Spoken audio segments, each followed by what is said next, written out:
Hey everybody, welcome into the back room. I'm Andy Ostroy. We have Jim Acosta back with us. We'll chat with Jim in just a moment, but first, thanks for tuning in. We appreciate you listening, and we'd love to hear your comments. So email us at backroomанdy@gmail.com and or post on our social media, and we'll read some feedback next time. And if you like the podcast, please rate and review, and follow or subscribe, and you'll be notified every time we post a new episode. So here's some comments we received this week about our conversation with filmmaker Ken Burns. James Hilt writes, "The American Revolution is exceptional. Thank you, Ken. And thank you, Andy." Well, thank you, James. Somebody with the handle Prosers wrote in, "Excellent show and very educational. Thank you."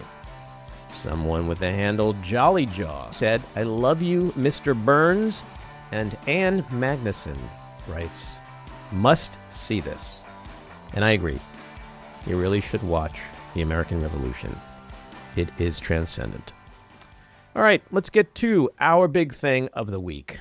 In my opinion, it really is the unraveling of Trump. I think we're watching something very different here. This is a guy who just seems to be lost. He's flailing, whether it's his polling, his losses in the courts, his pushback that he's starting to get in Congress. I mean, yesterday, the Indiana state legislature basically told him to fuck off over this redistricting that he wants as an answer to California and just as a means of stealing next year's election. He's lost the podcast bros. He's lost the independents. He's lost Hispanics. He's lost young men, young people. He's still being haunted by Epstein. There's new photos that came out today, breaking news. This stuff down in Venezuela, this murder of shipwrecked survivors, his threats to do land in Venezuela, which would really go against his America First promise to his base.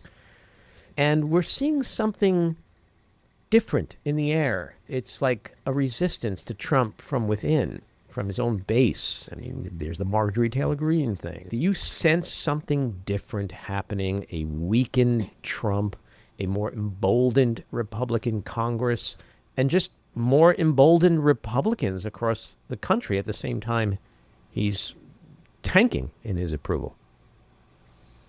Most definitely. It's the first time in a really long time where you are seeing Republicans stand up.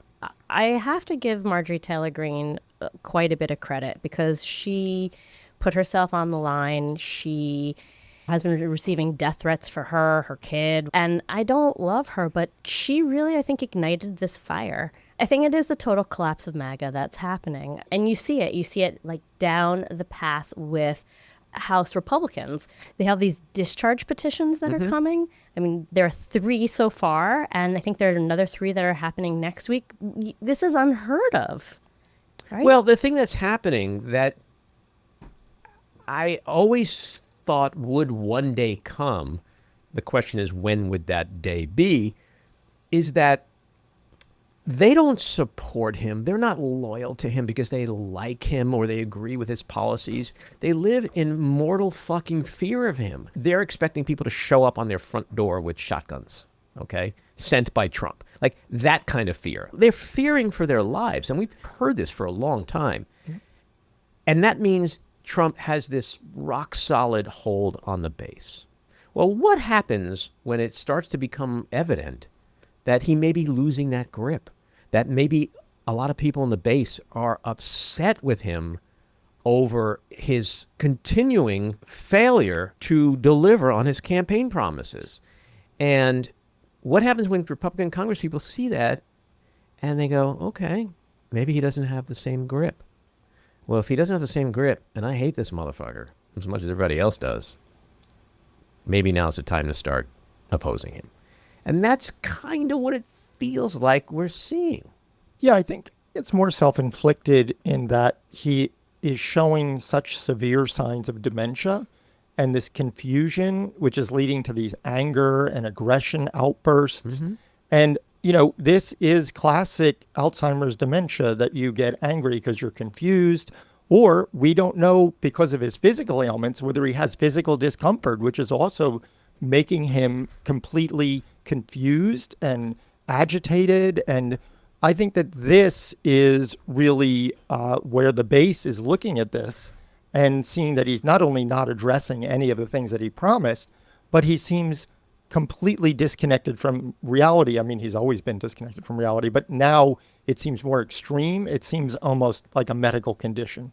Well, I think you're 100% right. And, you know, he goes to this rally the other night, which was supposedly going to be where he makes his connection with the base on affordability, on the economy. His Bill Clinton, I feel your pain moment. Yes. And not only does he not go and feel their pain, but he says, fuck you, idiot. You don't have any pain. That was the gist of that rally. But you mentioned Marjorie Taylor Greene before. Let's go to that clip. Electric bills have gone up. Everyone's bills have either stayed the same or are going higher. Grocery prices have not gone down. Everybody's suffered from inflation that happened during the Biden administration. And I think the president needs to be aware that he's a billionaire, president of the United States, and you can't gaslight people and tell them that their bills are affordable. And she's 100,000,000% right. And this is the key here. Donald Trump has been able for 10 years to gaslight his base on every single damn thing. But the one thing you can't gaslight them on is how much things cost, how much money they're making, what they can't afford. Like, they know. Let's play this clip. They say, oh, he doesn't realize prices are high. Prices are coming down very substantially. But they have a new word. You know, they always have a hoax. The new word is affordability. So they look at the camera and they say, this election is all about affordability. Is this an erection? Yes. Now, they never talk about it. They never talk. Thank you. That's what it is. We're dealing with bad people. And the word affordability is the exact same thing. And I can't say affordability hoax because I agree the prices were too high. So I can't call it a hoax because they'll misconstrue that. But they use the word affordability, and that's their only word. They say affordability. And everyone says, oh, that must mean Trump has high prices. No, our prices are coming down tremendously. Does he own a grocery store now? I mean, if that isn't a fuck you to his base, I don't know what is, right? Is that an I feel your pain moment? Yeah, I just don't think it's working. No, it's not working. It's 31% on his handling of the economy. 31%. Well, people shop in the grocery stores, but it also is the holiday season. So for the last couple months, you know, I don't know if men do this in advance, but what I hear from women is that they've been shopping for Christmas presents, Hanukkah presents, and things are so much more expensive. Well, it's like one of the reporters asked Caroline Levitt, if, as Donald Trump says, the economy is so great, why is he telling people to only get $2 instead of whatever? 30, apparently. He is clueless. He's out of touch. He's tone deaf. He is a sociopath. And what can't a sociopath do? Ever think of anyone else, right? He will never be able to admit truth. He will never be able to admit mistake.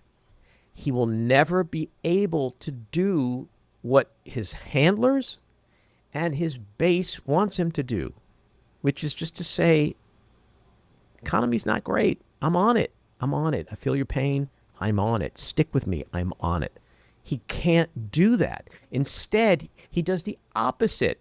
Hey, moron, you think you can't afford groceries? Well, you're too stupid to know how great things are, because not only am I the greatest fucking president ever, but my economy is the greatest ever.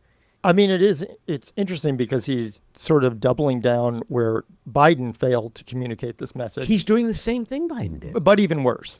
Biden isn't a sociopath, so he just... Oh, much worse. Much worse. I mean, it's 1,000 times worse because... Biden just told the truth. He did, but it wasn't the right way to do this at all, because there were people suffering, and he sort of pretended that they weren't. Yeah, and Trump continues to tell people that the stock market is up. It just continues to show that he's out of touch with the working class, with the middle class. He doesn't understand their pain. And that's why his approval on the economy is 31%. His approval in general at 36% isn't much better. And this is terrifying Republicans. When you look at all the elections that we've had recently, even earlier in the year, special elections, but just look since November 4th, Democrats are winning everything. And where they're losing, they're appreciably shrinking margins. The warning signs are screaming for the Republican Party. If nothing changes and if things get even worse, next November is going to be perhaps a 40, 50, 60 seat loss for them.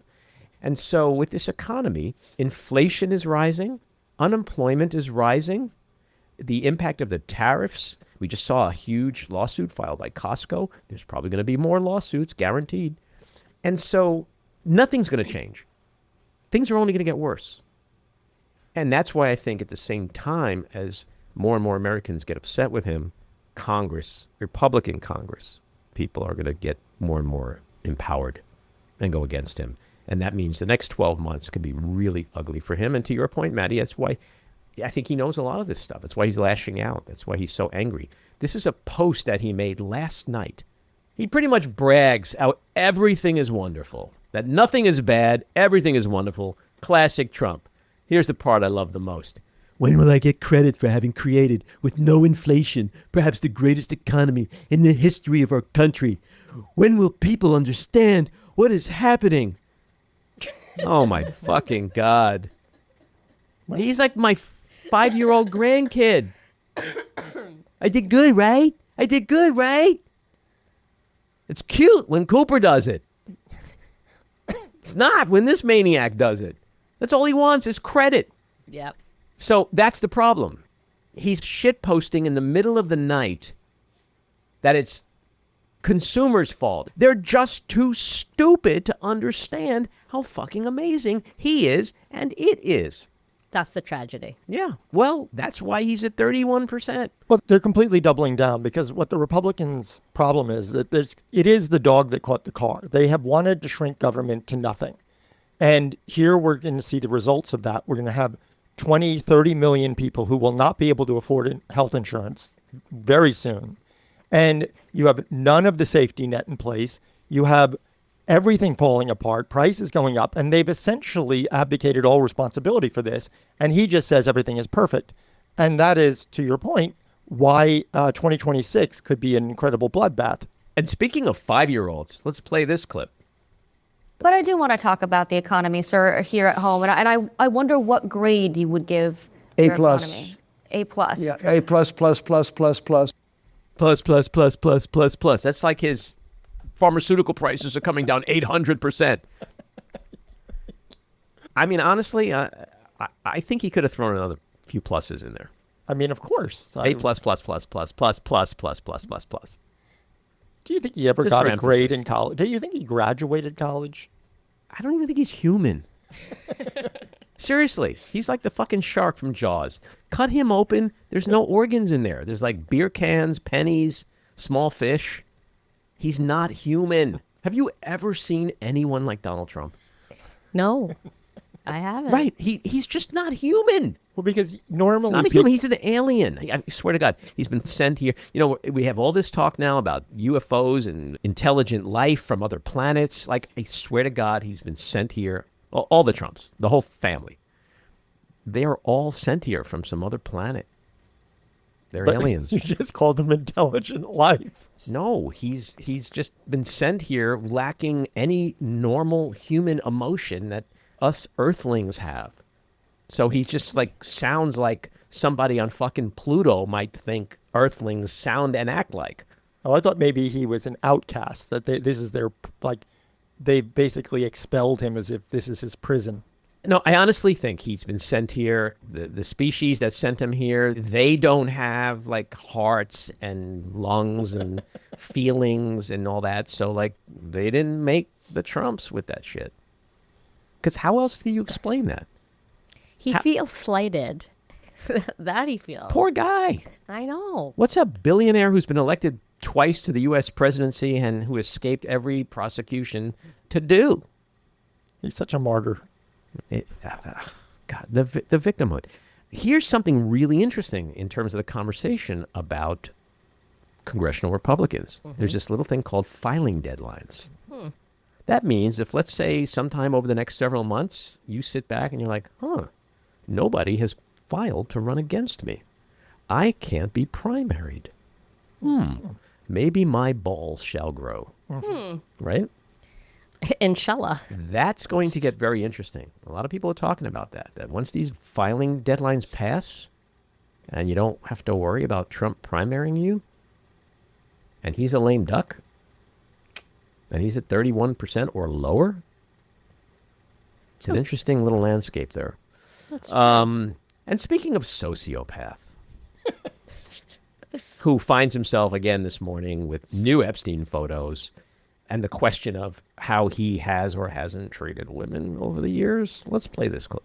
We even brought our superstar today, Caroline. Where's Caroline? Where's my superstar? She's become a star. She's a star. When she gets up there with that beautiful face and those lips that don't stop, up, like a little machine gun. Well, I want to know, what is the bup?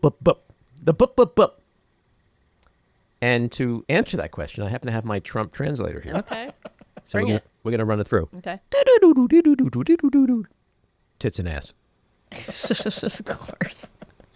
Yeah, that sounds right. Yeah. I mean, Where did you get one of those translators? Can you imagine Barack Obama, Joe Biden? Yes, I can. Yes, I can. Could you imagine Joe Biden going, all right, I'm going to turn this over to Jen Psaki now. Wow, look at that ass.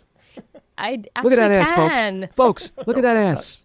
He was What very handsy. world are we living in where the United States president can flirt with and make misogynistic, sexist comments to his own press secretary?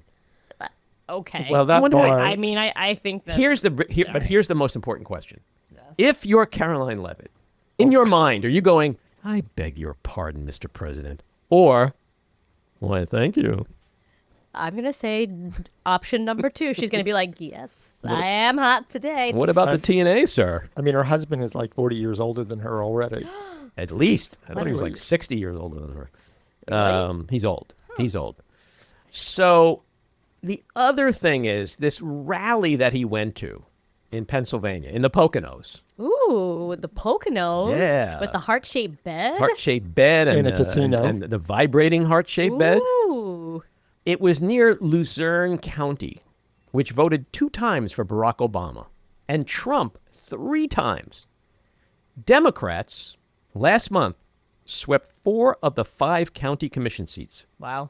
2 years ago, Republicans held 10 of the 11 seats. They now hold 3. Holy moly. That county is flipping, right?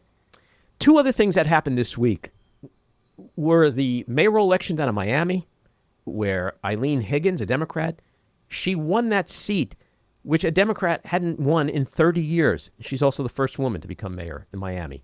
And remember how Republicans were so thrilled last year when they won Miami-Dade? Well, that didn't last very long.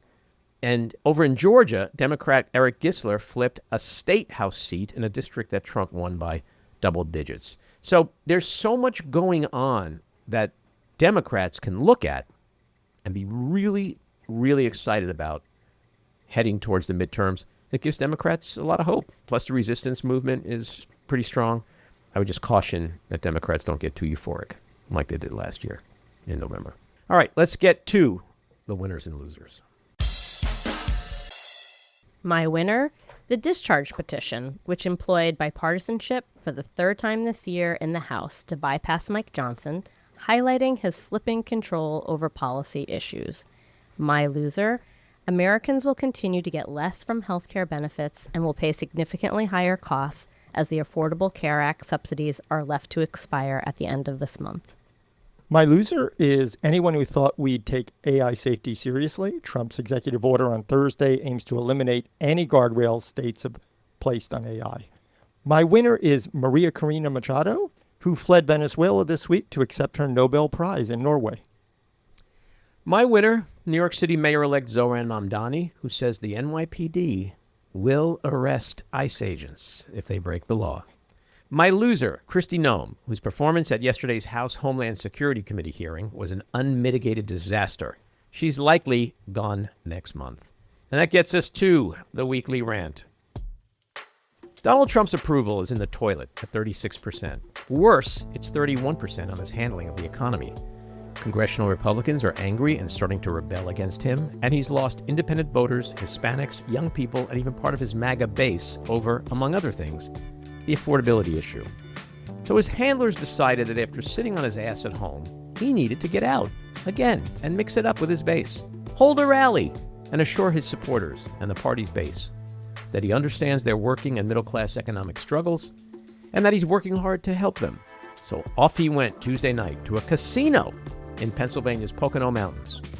His choice of a casino was interesting, though, given how many of them he's bankrupted over the years, and how the middle class typically gets fleeced in them. But Trump is simply not capable of admitting mistake or failure.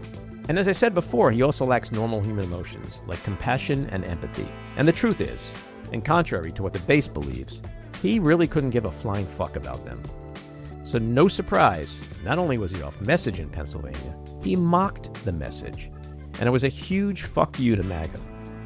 Trump spent very little actual time talking about the economy and affordability, except to again call it a Democrat scam, and to brag how great his economy is and how inflation doesn't exist and that they're just too damn stupid to realize it all.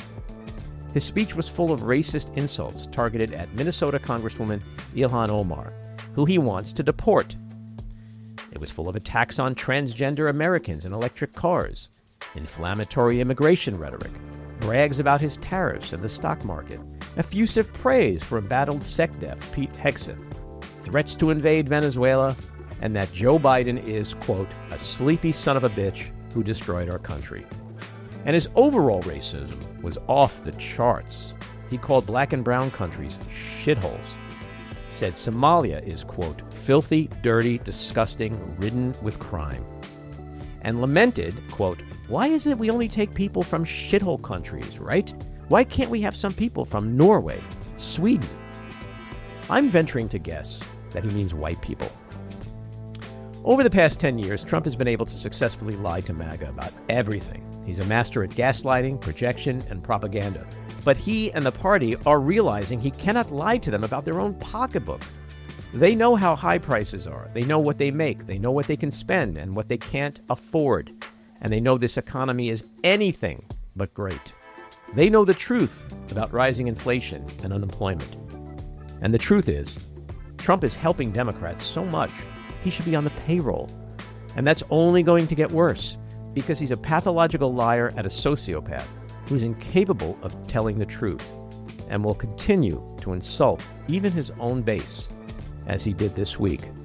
And as this reckless, out-of-control Trump-tanic continues to race towards the midterms iceberg, a terrified GOP is realizing there's not a damn thing they can do about it. And that gets us to Jim Acosta. He hosts the Jim Acosta Show on Substack, YouTube, and Apple Podcasts. He is an award-winning broadcast journalist with 25 years of experience in network television news at CNN and CBS News. Perhaps best known for his time as the Chief White House Correspondent for CNN, he has covered 6 straight presidential elections at the network level. He's also, as an anchor and reporter, covered some of the biggest news stories of the last 30 years, including Hurricane Katrina, the Iraq War, and the aftermath of 9/11. He published in 2019 his New York Times bestselling book, The Enemy of the People, A Dangerous Time to Tell the Truth in America. That same year, his work was recognized by the New York Press Club with its Truth to Power Award. Jim, welcome back into the back room. Hey, great to see you, Andy. So one of the big things that happened was that Trump held a rally, albeit a pretty small one, in Pennsylvania this week. What were your big takeaways from that? I mean, this was not the Donald Trump of 2016, that's for sure, or even 2024. My sense of it, and I wasn't there in person as I've been to many of his other rallies live in person, is that, I mean, he looks like he has lost a step, and he sort of moves around a little more slowly. His delivery is not what it used to be. It is very much sort of like the criticism he used to make about Joe Biden. It's sleepy Donald Trump. And, one of the other things that stands out to me, in addition to that, in addition to the cognitive decline and the physical decline and so on, is that we're seeing sort of the naked racism of Donald Trump on a regular basis now. He talks about Somali immigrants. And just the other night at this rally in Pennsylvania, he went back and talked about the so-called shithole countries. I covered that controversy back in 2018 because he was reported to have said it by the Washington Post. I went into the Oval Office and pressed him on it because it was also reported that he only wanted immigrants from Norway and places like that, predominantly white countries. And I asked him about it in the Oval Office, and I think it was January of 2018, and he denied it. He said, oh, no, we want immigrants to come in from everywhere. And of course, at his rally earlier this week on Tuesday night in Pennsylvania, he is admitting that he said shithole countries. He admitted that he said that. And then he also said, can we just have immigrants coming in from Norway and Sweden and Denmark? So, I mean, he just proved himself to be a liar. And I think we're just going to see more and more of that as the days go on, sort of the sleepiness to continue, the dozing off in the Oval Office and the cabinet meeting. But when he starts speaking, it's just sort of the really, sort of nakedly racist and, white nationalist views of the president of the United States. And I think it's just deeply disturbing. Yeah, well, I think what's happening is that he gets in front of an audience, there's a microphone, and he goes into his stand-up comedy shtick. He throws out all the greatest hits, racist comments included, and he just ends up going completely off message. I mean, that rally was supposed to be him connecting with the base on affordability, right? And so what did he do? He goes, and not only does he not talk about affordability in the sense that his handlers wanted him to, he mocks affordability. So he's just playing to the smallest, narrowest, racist, cultish part of his base. And if we look at all the elections that we've had recently and his numbers, he's not hitting anybody else. He's not doing what he's supposed to be doing. That, to me, is a huge miss that he's making right now. Yeah, I mean, just this week, Miami elected its first Democratic mayor in years and years, and it was on the message of affordability. Eileen Higgins ran on affordability in Miami, and she won pretty decisively. And it says to me that, and you see race after race after race, where the Republicans are just getting their clocks cleaned. And even in that special election in Tennessee that we just saw a couple of weeks ago, the candidate there ran on affordability and turned a district that was plus 22 Trump a year ago she lost by 8 points. So that's a 13, 14-point swing. You extrapolate that out nationally, and it's going to be devastating for the Republicans. That's why you're seeing so many Republican House members already announcing that they're going to, step aside and not run for re-election and so on. And Marjorie Taylor Greene being one of them, she's leaving in January. And so, I think you're absolutely right. When he gets out there and the White House builds this event for him on affordability because they know it's a major vulnerability, and then he craps all over it and says it's a hoax and a scam, he doesn't even seem to care anymore about carrying the message of the Republican Party in the White House. It's all about him. It's always been about him in his mind. But we're just seeing that on a sort of on steroids now, and he's his own worst enemy. Well, yeah, and also there was a Georgia state legislature seat that was flipped this week. Yeah. He has no core philosophy. He has no mission. His mission is to make himself feel good. I think he's a sociopath, which to me explains a lot. Other people can make their own diagnoses if they want. He even bragged during this rally that, hey, I'm off teleprompter. And you can almost see his team going, no, don't do that. Get back on teleprompter. But that's not what excites him. Teleprompter doesn't excite him. What excites him is he makes a stupid joke or a racist joke. He hears the crowd. Ooh, I got to give them more, He reminds me, remember in the end of Raging Bull, when Jake LaMotta is big and fat and he's doing his nightclub act and it's just pathetic, right? This is where you've come. That to me is where he's headed. He may end up literally in some red state comedy club somewhere off a highway in 5 years. Yeah, I mean, it's sort of like Spinal Tap end times. It seems to me sad Elvis, on the golden toilet at the Intercon, on the last week of his residency kind of thing. And I mean, but the Vegas act is not working for him. No, the Vegas act is working against him, and it's working against the Republican Party. And they're so terrified of him and whatever's left of his base. I mean, even Ron DeSantis this week was tweeting that this is not sustainable when it comes to the affordability crisis in America and for the Republican Party. And, I think that they're heading toward a very big reckoning come next year during the midterms. I think it's going to be a total wipeout, and he's going to get more and more desperate. I mean, you saw what took place in Indiana, where the Republicans in that state rejected, the offensive from the White House to get them to vote in favor of redistricting in that state. And that's a pretty conservative state. It's Mike Pence's state. And they said, no, we're not going to do that. And I have to say kudos to them. I mean, it says to me, at least on the state level, you have some Republicans with some backbones. And, God help them if they get to Congress and they're under Donald Trump's thumb. But on a state level, you're seeing in lots of different places where Republicans are just like, we've had enough of this guy. Well, and I was going to ask you, because it feels like we are at some kind of an inflection point. And the reason why, to me, congressional Republicans never had the balls to stand up to him is that they're terrified, not so much of him, but his control over the base. And that when the moment comes where they sort of feel some kind of break and that he doesn't have that same hold, because the base might be upset with him, a la the affordability issue and Epstein and other things, that's when they may start to turn. And it seems like that's sort of happening a little bit. Certainly Indiana is a big thing. I totally agree with that. But even in Congress, there is something happening to me that does feel different. Yeah, I mean, it says to me that, and this is a problem. I mean, for Mike Johnson, the Speaker of the House, who was really a speaker in name only. It's Donald Trump who's the Speaker of the House. Mike Johnson just does his bidding. He's the weakest House Speaker, I think, probably we've seen it in generations. And, they came out with a proposal this week for a health bill, and it did not include any help on the Obamacare subsidies, on the subsidized premiums that help people afford to purchase Obamacare. And, they're in a lot of hot water over this. I mean, that's what the White House wants them to do. So that's what they're putting forward.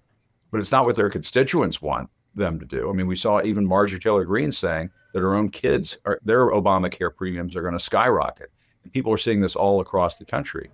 And you have to think in red state America, in these very deep red ruby districts, that, you have tons of Republicans, diehard MAGA Republicans, who are just going to get hit over the head with a 2x4 when those Obamacare premiums spike. Yeah. And I have to think that the public pressure is going to come to bear, and it is going to, it's sort of like the Epstein bill that raced through Congress. I think at the end of the day, they're going to be forced, their hands are going to get forced to hit the yay button and pass some kind of Obamacare subsidy package through, because, I mean, if they let that go through, I mean, the tsunami that already looks like is building is going to be 10 times worse. And so they can't get out of their own way. It's sort of Thelma and Louise time right now. They're all stuffed in the backseat of Donald Trump's kamikaze mobile. It's heading towards the cliff, and they can't get the fuck out of it. And, it's very well said. It's a major problem for them. Well, his approval has sunk to 36%. His approval on the economy has sunk to an unbelievable 31%. So there's the issue of inflation. Grocery prices haven't come down. Unemployment is rising. You mentioned the expiring Obamacare subsidies, which is a huge problem, because you're right. A lot of the people, most of them, in fact, I think are in states like Georgia, Alabama, Texas, et cetera. And so the question then becomes is what's going to happen? What's the catalyst for that to be different, to change? And if you say, okay, there's no way Donald Trump is ever changing anything. His rally Tuesday night is literally the same rally, for the most part, in terms of substance, that he gave 8 years ago and 4 years ago and 2 years ago. So he's not changing. But what is changing, it does, again, it feels like that the base is changing. Who would have predicted that Marjorie Taylor Greene and Donald Trump in November would be calling each other a traitor? I mean, and at the same time, he's, sucking up to Zoran Mamdani. So all of this is happening at once. And it's like, okay, what's going to change between now and next November to make it better for Trump, make it better for the Republican Party? And it's hard to see what that might be.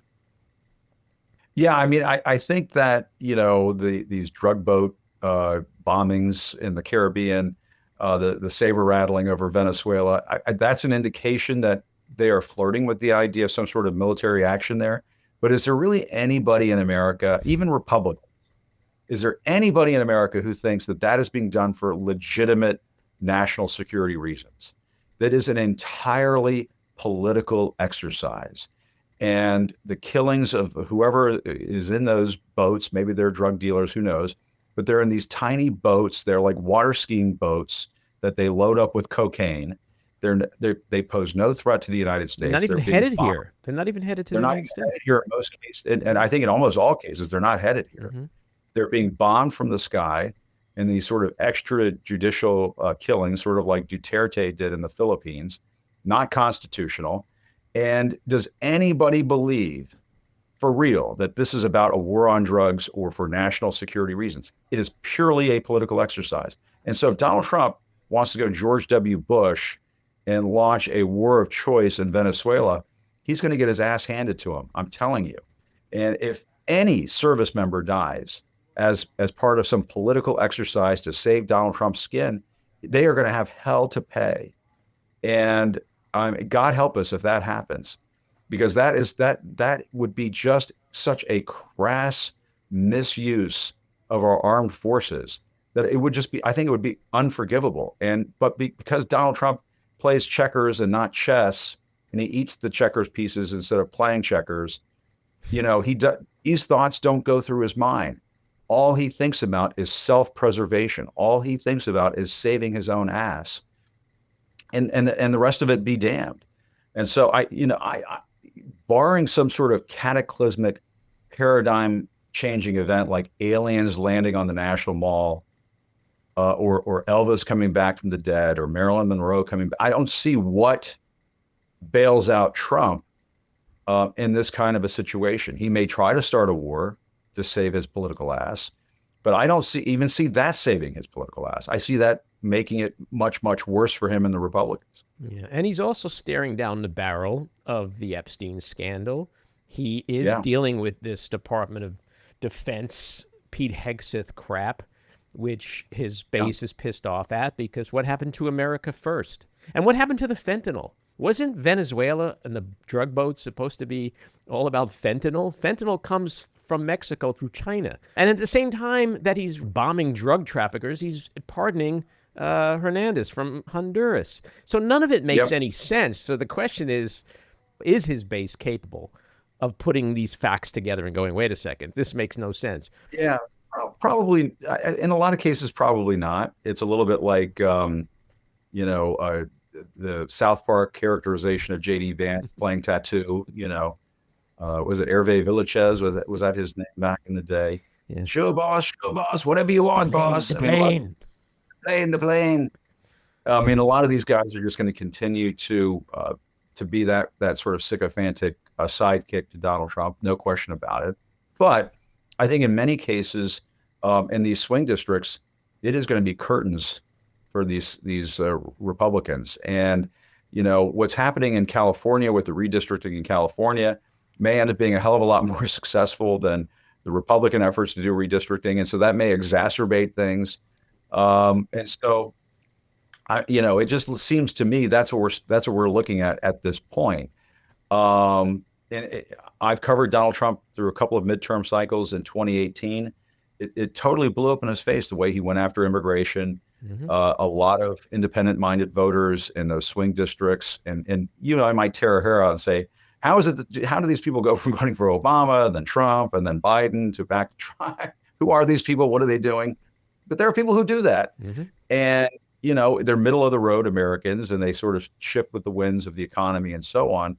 And if the affordability crisis continues to be where it is, if the immigration reels keep showing up in their social media feeds of just monstrous behavior on the part of ICE, and you have Trump acting like an ass on a daily basis and falling asleep, those independent-minded voters are just going to pull the lever for the Democrats. They just are. And that's going to result in 25 to 50 seats swinging. And Mike Johnson has just a handful of seats in terms of the majority. And so the math is pretty clear what's going to happen. And people who are like, oh, well, the Senate, I think Jesse Waters was on Fox the other day saying, oh, well, we'll keep the Senate. It's just hilarious to hear them basically speak like partisans. But even that's in play, according to a lot of the pundits. Even that's in play. Exactly. Let me ask you about something else which we've been seeing a lot more of lately, and that is in his unraveling and anger, Trump has been attacking more and more reporters, especially women, calling them piggy, stupid, horrible. I watch that and I end up punching the wall because I get so angry because I know what I would do if I was there. What should reporters be doing or saying when this happens? And more so, if you, Jim Acosta, were back in that White House press corps, what would you do? Well, I mean, he called me fake news. He called me the enemy of the people, and I would tell him to his face, that's not appropriate. And why don't you answer the question and keep going at him? And I think that's what you have to do in those circumstances. I think you have to, as soon as he goes on the attack, he starts calling you names, you interrupt him and you put that question back to him and say, Mr. President, let's do away with the name calling. Why don't you answer the damn question? Answer the question. You're not answering the question. What's going on with Jeffrey Epstein? What's going on with affordability? What about Pete Hegseth? You're not answering the question. And just, you have to be as aggressive with him as he is being with you, it seems to me, in that moment. And, a lot of these folks were colleagues of mine and friends and so on. And I feel for them and I understand everybody has their own style and so on. But to me, members of the press corps should be standing up for one another. Back when Trump was calling me the enemy of the people and so on, was November of 2018, Peter Alexander from NBC stood up and says, this President Jim's a diligent reporter. He's hardworking and so on. And then Trump, I think, went after him and said, I don't like you either. And so.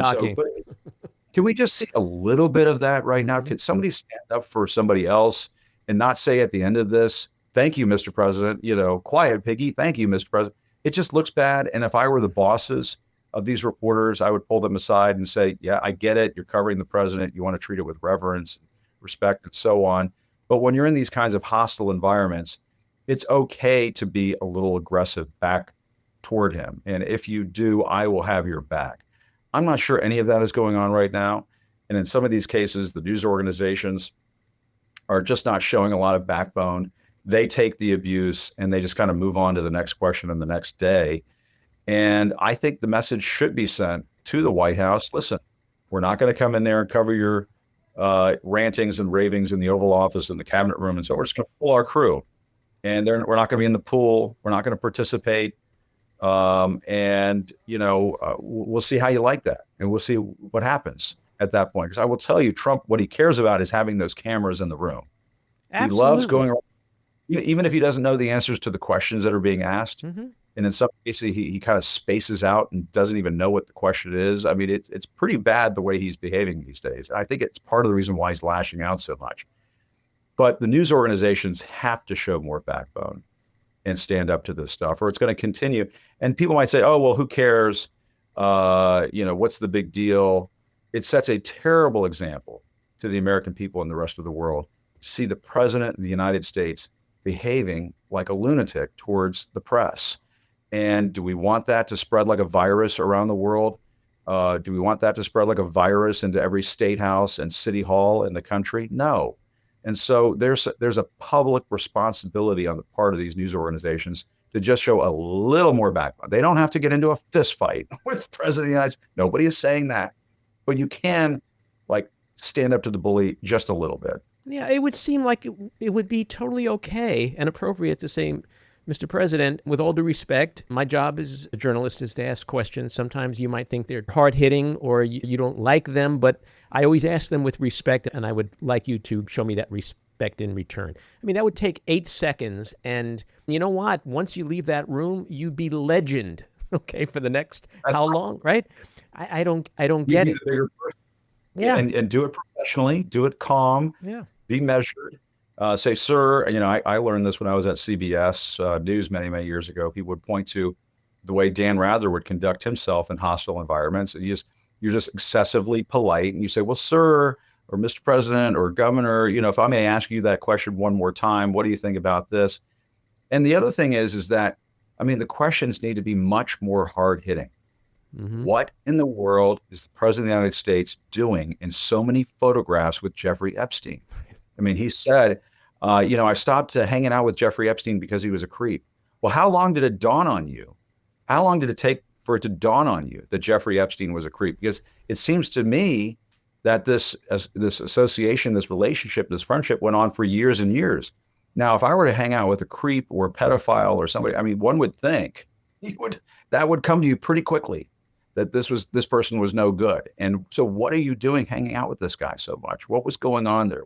And that's another way you can respond to this too, is just hit him really hard with some tough questions. But they're afraid he's going to just do his usual shtick, which is, who are you? Where are you from? Oh, yeah, fake news. Yeah, you're a horrible person, a horrible person.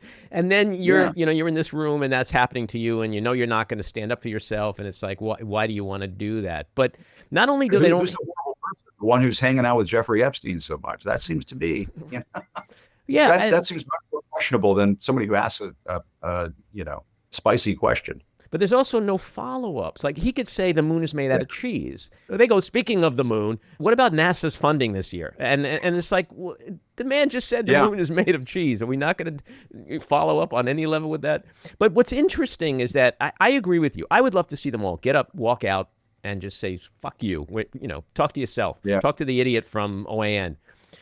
Yeah. And we see what happened at the Department of Defense. Hegseth kicked everybody out. What have we seen the last few weeks out of the press? Some of the greatest reporting, right? That's right. They didn't need to get in that building. That's right. They don't need to get in the White House to get the truth. Yeah. Access does not always equal journalism. Well, and certainly not now, for sure. I call it access Potomac, access Washington. There's some folks who are just there as kind of stenographers, and that's not your job. That's not your job. If you are going to have the access, you need to be tough. You need to ask hard-hitting questions. You need to work on behalf of the American people. And you're absolutely right. Over at the Pentagon, I was very proud of that moment when all those news organizations said, we're not going to take these bullshit press restrictions. We're out of here. Here's our press pass. Thank you very much. Go fuck yourself. Have a nice day. We're out of here. And then let's go do some kick-ass reporting on what the hell is going on with bombing these drug boats, the extrajudicial killings the murders that we're conducting in the Caribbean, judge, jury, and executioner. And it's been fabulous reporting. It's some of the best reporting I've seen all year. Yeah. Let's talk about his health for a second. You posted something last night which completely made me do a spit take. You posted about his hand makeup and his orange face and how the, quote, curtains don't match the drapes. And that the, quote, best thing Trump can do now is leave. I'm curious to know what you mean by leave. But I mean, to me, what's his health? What's going on with his health? Yeah. I mean, to me, how the hell is he going to make it all 4 years? How's he going to do it? I don't think he's getting it next year. Does anybody know the answer to that question? And remember, during the Joe Biden days, Fox would get on the air and they would say, who's the real president? Or who's pulling the strings at the White House? What's going on behind the scenes at the White House? What the hell is going on? Why are we asking those questions of Donald Trump? I mean, it was just yesterday that Caroline Leavitt, the press secretary, she goes into the briefing room. She's asked a question about what are the bruises on his hands? And she says with a straight face, I mean, if you look at her face, it's kind of like that pained face that the North Korean lady with the mountains behind her when she holds the papers and she reads the statements from Kim Jong-un. It's sort of that same pained hostage tape like expression on her face. But she says that the bruises on his hands are due to excessive handshaking. It's like grandson, and that he's shaking hands all the time at the White House. What? That is such utter bullshit. Is he also shaking cankles? Because those are pretty fucking swollen too. Those aren't looking good either. But I point out, it's all about the blending. Why does the makeup on his hands look like he went to the CVS bargain tub and pulled out whatever, Maybelline out of there and smeared that on his hands? It looks bad. It doesn't match the orange stuff, the burnt sienna shade that he uses on his face. And that's why I said the curtains don't match the drapes. I mean, and this is the president of the United States, folks. We can't just roll out a circus clown on a daily basis to conduct the business of the nation. I mean, that to me is that's more of a national security problem for this country than those goddamn drug boats in the Caribbean. Like, what the hell's going on here? Well, he's a pathological liar. As a pathological liar, when he comes out a few months ago, or his team comes out a few months ago and says, like they did this week, that it's the handshaking for the hand, that's why it's bruising. The cankles are that disease, I forget whatever it was they said it was, but it was benign. So when I hear the Trump team say something's benign, To me, that's like the doctor gave him 8 months. You know what I mean? Like there's got to be something Yeah. way bigger than benign, because the man never Why tells is the truth about anything. He's had these MRIs. He's had these Right. visits. He didn't even know he didn't even know. Did you ever go for an MRI and not know why? Not personally, no. And one would think if you got an MRI, you would know what part of the body is going into the scanner. You ever go to your doctor and he's like, "Hi, Jim, why are you here?" And you're like, "I don't know." Yeah, exactly. You tell me, Doc. Who's on first? What's on second? And to me, of course they lie. I used to say that instead of fact checking Donald Trump or counting the number of lies, we should count the number of truths. When he speaks, there are so many lies baked into what he says that you almost have an easier job finding the true statements in something that he says rather than the false statements, because there are too many false statements. Are there any truth statements? I don't know if there are many. That's why it would be a much simpler task. But they've lied before. I mean, when he had COVID, you'll recall, and that's when I was covering him during the first term. They said, "Oh, it's just a little cough. He's doing okay. The symptoms are not bad." And then it turns out he was getting oxygen. He was receiving oxygen because his oxygen levels were plummeting. And the White House physician went out there and lied to the public, and also painted this rosy picture of Trump's health during that entire ordeal. And then Mark Meadows, the chief of staff, is talking to a reporter who's, he went out in front of the cameras and said, "Can we make this off the record? Actually, the president is doing really, really poorly from this." And people are like, no, you can't go in front of cameras. It's off the record. It's already, the information is coming, it's been disseminated. And so, they were lying to the public during that whole thing. So of course they're going to continue to lie. He talks about acing these cognitive tests as if they're IQ tests. The president of the United States doesn't know the difference between an IQ test and a cognitive test. I mean, he's obviously not going to be able to sort out, anything really beyond that. And I think that should worry everybody. You mean geopolitics and stuff like that? Meaningless stuff like that? War and peace, affordability, healthcare, Yeah. that kind of stuff. Yeah. So we have this big corporate merger battle taking place between Paramount and Netflix for Warner Brothers Discovery.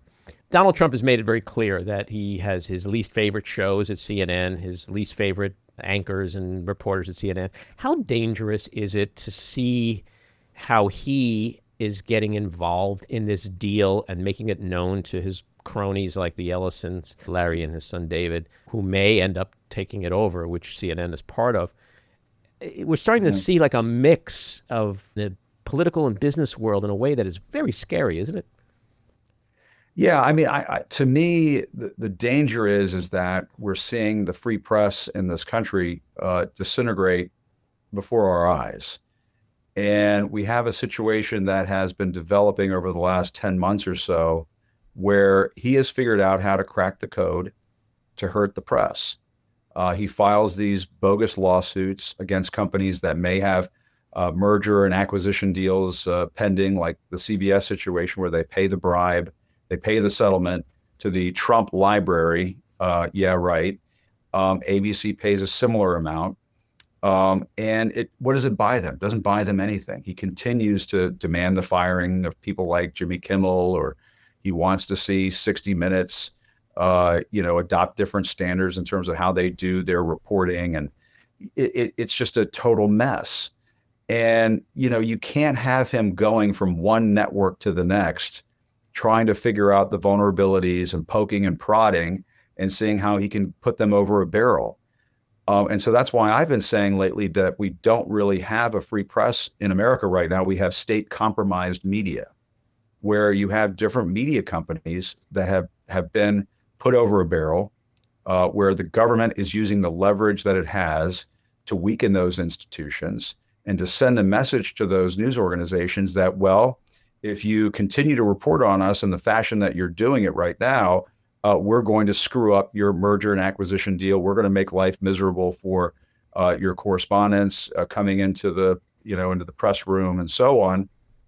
We just can't have a situation like that in this country.